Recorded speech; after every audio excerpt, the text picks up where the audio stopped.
Assalamualaikum warahmatullahi wabarakatuh. Wahai remaja muslim di seluruh Indonesia, dimanapun kalian berada, terutama siswa-siswi kelas 8 SMP. Marilah bersama-sama pada hari ini kita belajar mata pelajaran Pendidikan Agama Islam dan Budi Pekerti. Bagaimana kondisi kalian hari ini? Alhamdulillah, Ibu berharap kalian dalam kondisi baik-baik saja. Anak-anakku semuanya, marilah sebelum kita belajar, kita berdoa bersama-sama kepada Allah dengan mengangkat kedua tangan. Bismillahirrahmanirrahim. Allahumma ftah alaina hikmataka wansur alaina min khazaini rahmatika ya arhamar rahimin. Raditu billahi rabba wa bil islami dina wa bi muhammadin nabiyya wa rasula. Rabbi zidni ilma warzuqni fahma. Amin. Berbicara tentang peradaban Islam, kita telah mengetahui bersama dalam semester 1 kita sudah pernah bahas tentang tumbuh suburnya ilmu pengetahuan pada zaman Bani Umayyah. Pada kesempatan kali ini kita melanjutkan belajar sejarah pertumbuhan ilmu pengetahuan dan peradaban Islam pada Bani Abbasiyah. Oleh karena itu, marilah bersama-sama kita belajar untuk memahami pertumbuhan ilmu pengetahuan dan kebudayaan pada zaman Bani Abbasiyah. Bersama saya Solihatun MAK dari SMP Negeri 1 Kota Tangerang.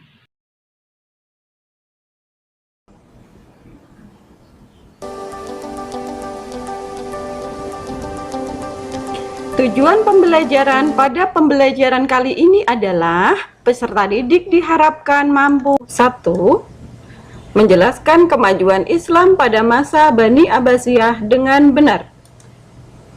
2. Menjelaskan perkembangan ilmu pengetahuan pada masa Bani Abbasiyah dengan benar. 3. Menjelaskan perkembangan kebudayaan pada masa Bani Abbasiyah dengan benar. 4. Menjelaskan penyebab dari runtuhnya Bani Abbasiyah dengan benar. 5. Menjelaskan hikmah mempelajari sejarah ilmu pengetahuan Bani Abbasiyah dengan benar. Adapun aktivitas siswa yang harus kalian lakukan di rumah adalah 1. Memperhatikan tayangan video dan penjelasan dan penguatan dari ibu. 2. Membaca materi tentang pertumbuhan kebudayaan pada masa Abbasiyah di buku paket halaman 166 atau sumber yang lainnya. 3. Carilah gambar para tokoh dan hasil kebudayaan serta peradaban yang relevan. 4. Buatlah mind mapping di kertas karton atau di kertas buku gambar mengenai pertumbuhan kebudayaan pada masa Bani Abbasiyah, disertai dengan foto dan gambar yang telah kalian dapatkan. 5. Fotolah hasil produk mind mapping kalian dan kirimlah melalui WA ke Bapak Ibu guru kalian sebagai penilaian keterampilan yang sudah kalian buat. Adapun contoh yang Ibu bisa tampilkan pada pembelajaran kali ini tentang mind mapping adalah 1. Hanya memberikan contoh dari bentuk mind mappingnya saja. Atau Ibu kasih contoh yang kedua. Ini ada gambarnya. Nah, contoh ini kan ada warna-warna, ada gambar lebih jelas nih ya. Mind mapping di sini ini adalah judul daripada pembahasan kali ini. Jadi kalian ganti di sini ditulis judulnya adalah pertumbuhan ilmu pengetahuan pada masa Bani Abbasiyah ini, kalian tulis di sini tengah-tengah. Mau bentuknya kotak, bulat, terserah. Yang penting kalian punya kreativitas, ya. Tulis ini sebagai judul ya. Tadi anak-anak paham ya. Cabangnya di sini adalah menjelaskan sub pokok bahasan yang kalian jelaskan. Tapi nggak usah dijelaskan panjang lebar, hanya inti kalimat intinya aja, pokok bahasanya. Oke, paham anak-anak? Next. Untuk selanjutnya, penayangan video. Oleh karena itu, Ibu akan tayangkan video sebagai berikut. Bani Abbasiyah didirikan oleh Abu Abbas As-Soffah pada tahun 750 Masehi atau 132 Hijriah setelah memenggal keturunan terakhir dari Bani Umayyah, yaitu Khalifah Marwan bin Muhammad bin Marwan. Berdasarkan perubahan pola pemerintahan dan politik, para sejarawan membagi masa pemerintahan Daulah Abbasiyah menjadi 5 periode.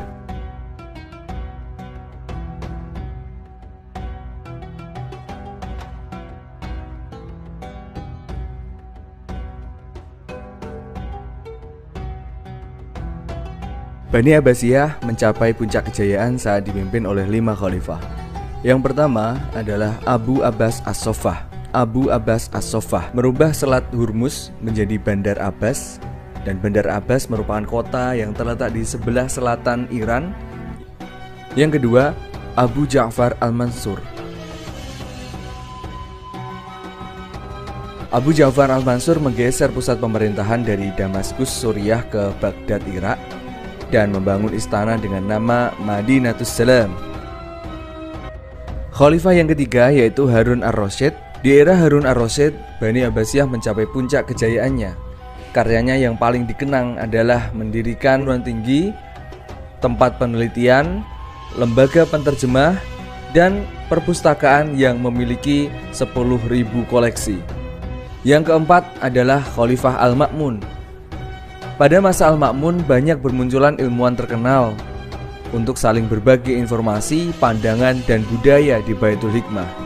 Khalifah yang kelima yaitu Al-Mu'tasim. Al-Mu'tasim membangun dan memindahkan ibu kota Bani Abbasiyah di Baghdad ke sebuah kota indah yang dikenal dengan nama Samara. Di kota baru ini terdapat sejumlah istana megah, jalan raya, barak besar, taman rindang, juga masjid raya. Nah, masjid ini adalah Masjid Agung Samarra yang kala itu merupakan masjid terbesar di dunia. Perkembangan peradaban.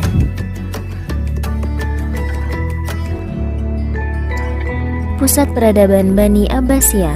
Sejarah mencatat Baghdad sebagai ibu kota dinasti Abbasiyah sekaligus kota dengan peradaban tingkat tinggi, khususnya zaman keemasan Khalifah Harun Ar-Rasyid. Pada saat itu, Baghdad muncul sebagai pusat dunia. Baghdad juga memiliki kemakmuran dan peran internasional yang sangat luar biasa. Namun selain Baghdad, terdapat juga kota-kota yang dianggap menjadi pusat peradaban masa Abbasiyah. Kota-kota tersebut adalah Samarra, Kark, Anhar atau Hashimiyah, Bukhara, dan Samarkand. Perkembangan ilmu umum.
Perkembangan ilmu agama pada masa Bani Abbasiyah. Beberapa bidang ilmu agama yang berkembang pada masa itu itu antara lain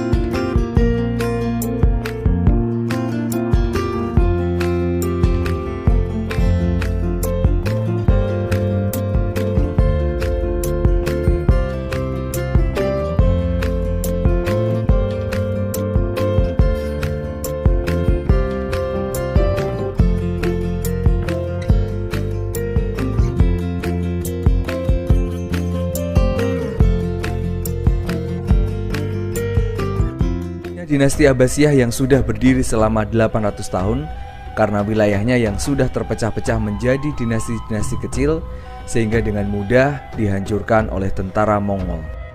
Lalu, apa hikmah yang bisa kita ambil dari cerita Bani Abbasiyah? Yang pertama, meningkatkan keimanan kepada Allah Subhanahu wa taala dengan melaksanakan perintahnya dan menjauhi segala larangannya.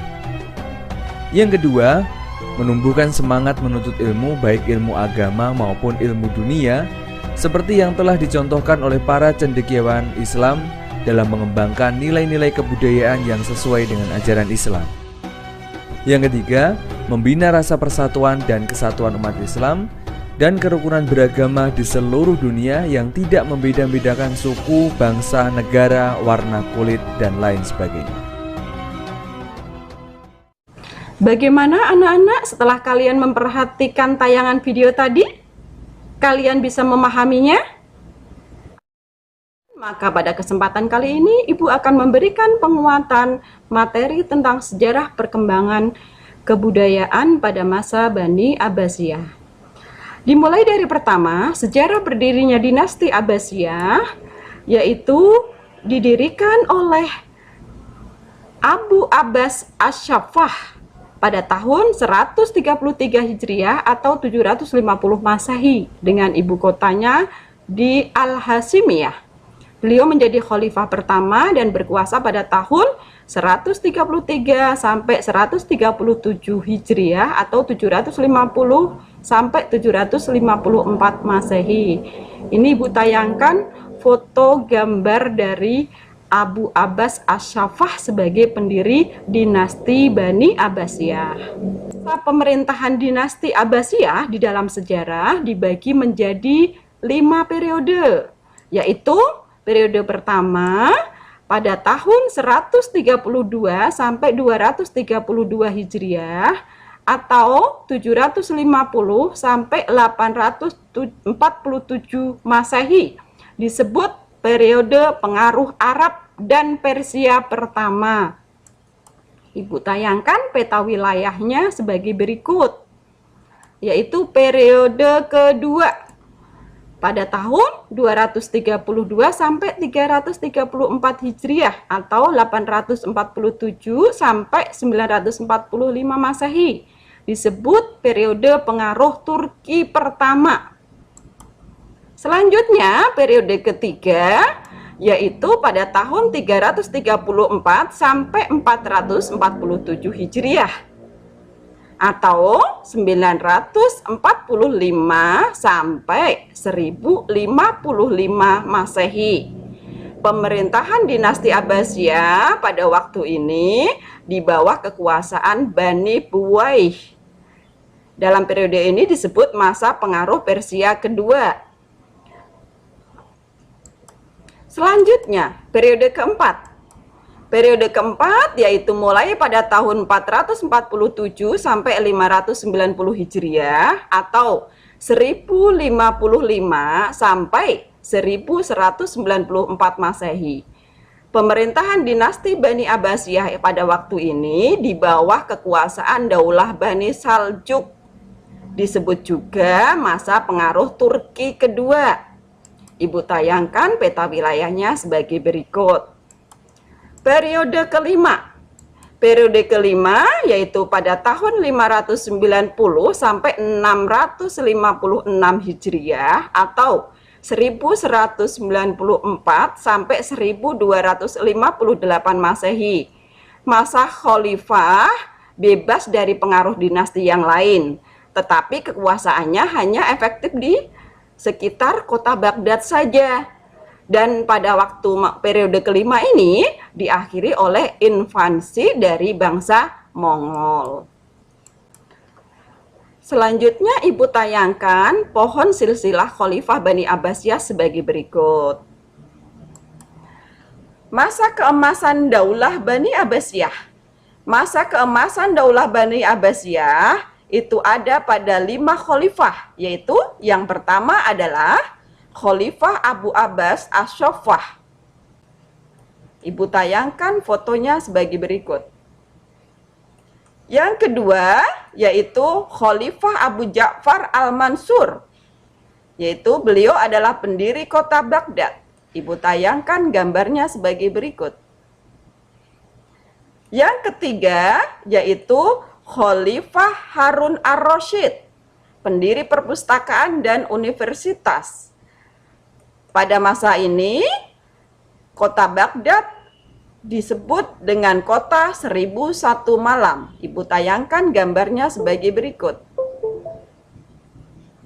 Berikutnya adalah yang keempat, Khalifah Abdullah Al-Ma'mun. Beliau adalah pembaru ilmu pengetahuan. Ibu tayangkan fotonya sebagai berikut. Yang kelima adalah Khalifah Al-Mutasim. Beliaulah yang memindahkan pusat pemerintahan dari Baghdad ke Samara. Ibu tayangkan fotonya sebagai berikut.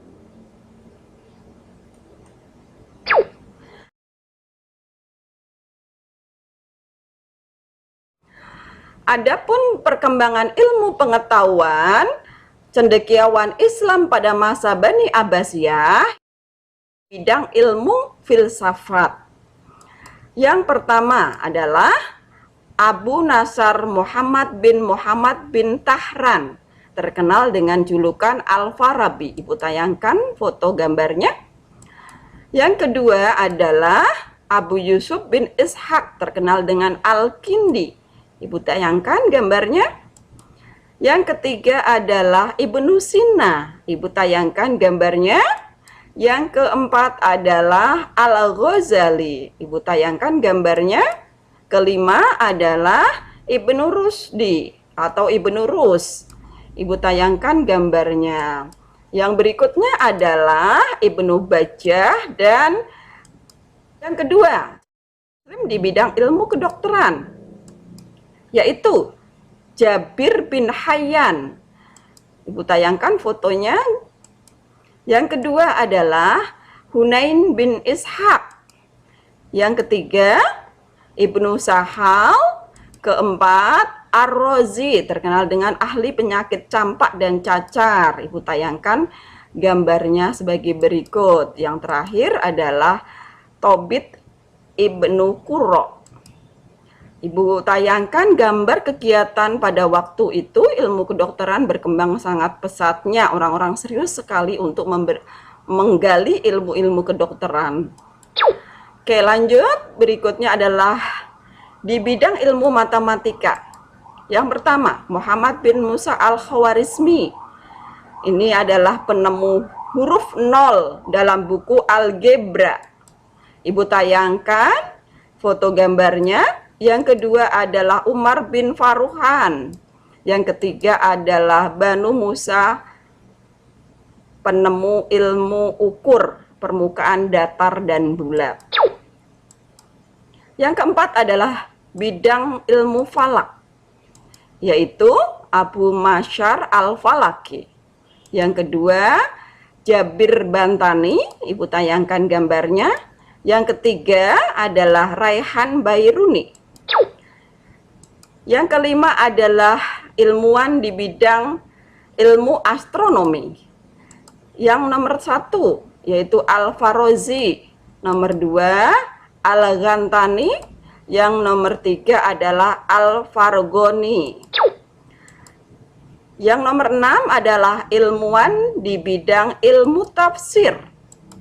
Yang pertama, Ibnu Jarir Al-Abari. Yang kedua adalah Ibnu Atiyah Al-Andalusi.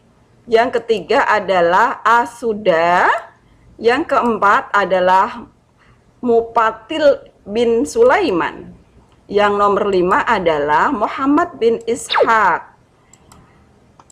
Yang berikutnya adalah ilmuwan di bidang ilmu hadis. Yang nomor 1 adalah Imam Bukhari. Ibu tayangkan gambarnya. Yang kedua adalah Imam Muslim. Ibu tayangkan gambarnya. Yang nomor 3 adalah Ibnu Majah. Nomor 4 adalah Abu Dawud. Ibu tayangkan gambarnya. Yang nomor 5 adalah At-Tirmizi. Berikutnya yang nomor 8 adalah ilmuwan di bidang ilmu kalam atau tauhid. Wasil bin Atha. Ibu tayangkan gambarnya sebagai berikut. Yang kedua adalah Abu Huzail Al-Alaf. Yang ketiga adalah Abu Hasan Al-Asy'ari. Ibu tayangkan gambarnya, beliau terkenal dengan ajarannya Aswaja. Yang keempat yaitu adalah Imam Al-Ghazali dengan karyanya Hujatul Islam. Ibu tayangkan gambarnya. Ke-9 adalah ilmuwan bidang ilmu tasawuf, yaitu ilmu mendekatkan diri kepada Allah. Yang pertama adalah Al-Qusairi. Yang kedua adalah Sahabuddin. Yang ketiga adalah Imam Al-Ghazali. Ini foto dari Imam Al-Ghazali. Yang berikutnya adalah para imam fuqaha atau ahli fikih. Siapa dia? Yang pertama adalah Abu Hanifah. Imam Abu Hanifah, ibu tayangkan gambarnya. Yang kedua adalah Imam Maliki atau terkenal dengan Imam Malik. Ibu tayangkan gambarnya. Yang ketiga adalah Imam Syafi'i. Ibu tayangkan gambarnya. Yang keempat adalah Imam Ahmad bin Hambal atau Imam Ahmad bin Hambali. Yang terakhir adalah para imam Syiah. Adapun perkembangan kebudayaan pada masa Bani Abbasiyah, yang pertama adalah kota Baghdad. Ibu tayangkan gambaran kota Baghdad pada waktu itu, terkenal dengan tata kota emas atau 1001 malam. Kedua, ibu tayangkan gambar istana di Baghdad dengan arsitekturnya yang sangat indah. Yang ketiga yaitu gambar perpustakaan dan Universitas Al-Mustansiriyah, universitas tertua pertama di dunia. Yang berikutnya adalah kota Samara. Ibu tayangkan gambaran kota Samara. Ini adalah istana dan masjid Raya Samara. Adapun penyebab runtuhnya Bani Abbasiyah yaitu 1. Kurangnya wibawa khalifah yang ada. 2. Wilayah yang terlalu luas dan lambatnya komunikasi.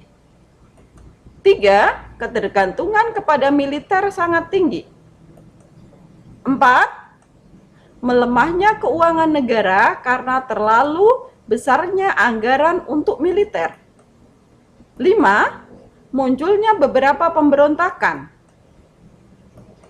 Adapun penyebab runtuhnya Bani Abbasiyah dibagi menjadi 2 faktor.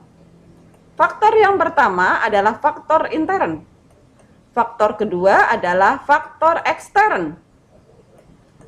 Adapun faktor intern adalah 1. Khalifah Abbasiyah tidak lagi berada di bawah satu kekuasaan dinasti tertentu. 2. Banyak dinasti kecil-kecil bermunculan dan kurang adanya persatuan. 3. Wilayah kekuasaan khalifah yang sempit ini menunjukkan kelemahan politiknya. 4. Sering terjadinya peperangan antara bangsa yang terhimpun di dalam dinasti Bani Abbasiyah. Adapun faktor eksternnya adalah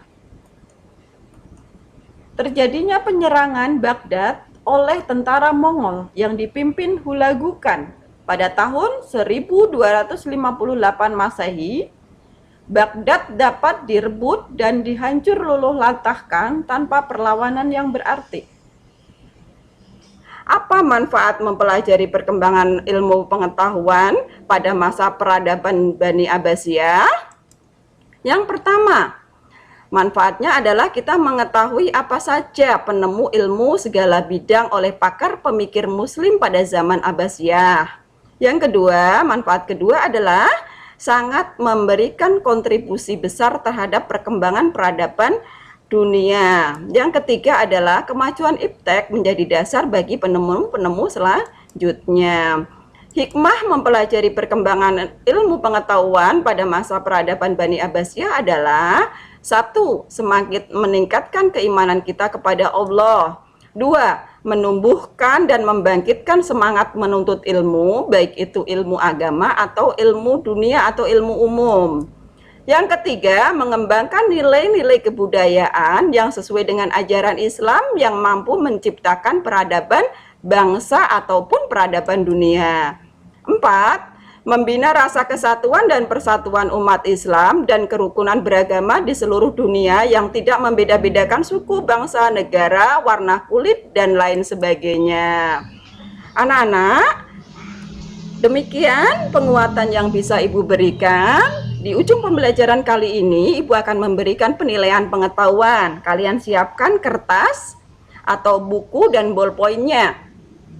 Sudah siap anak-anak? Ibu akan bacakan soalnya.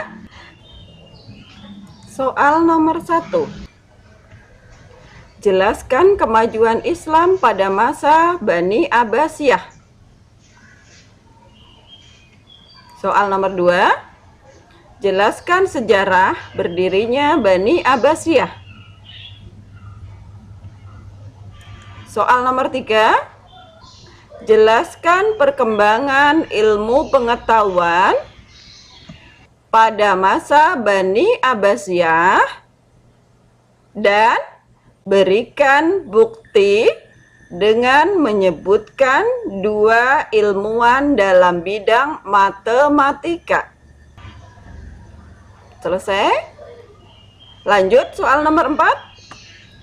Jelaskan perkembangan kebudayaan pada masa Bani Abbasiyah dengan menyebutkan 2 bukti peninggalannya. Soal nomor 5. Sebutkan 3 penyebab runtuhnya Daulah Abbasiyah. Soal terakhir nomor 6. Jelaskan apa hikmah untuk kita dari mempelajari perkembangan ilmu pengetahuan pada masa dinasti Abbasiyah. Selesai? Jangan lupa kerjakan di buku kalian. Setelah selesai, difoto dan kirim ke Bapak Ibu guru kalian sebagai penilaian pengetahuan. Sekian dulu pembelajaran kali ini. Semoga bermanfaat. Dan pesan Ibu, tetap di rumah, jaga jarak. Jangan lupa cuci tangan, jaga kebersihan, dan tetap belajar di rumah. Sebelum kita akhirin pembelajaran kali ini, mari kita berdoa bersama-sama. Subhanakallahumma wa bihamdika asyhadu an la ilaha illa anta astaghfiruka wa atubu ilaik. Walhamdulillahi rabbil alamin. Sekian dari Ibu, semoga kita ketemu dalam pembelajaran berikutnya. Wassalamualaikum warahmatullahi wabarakatuh.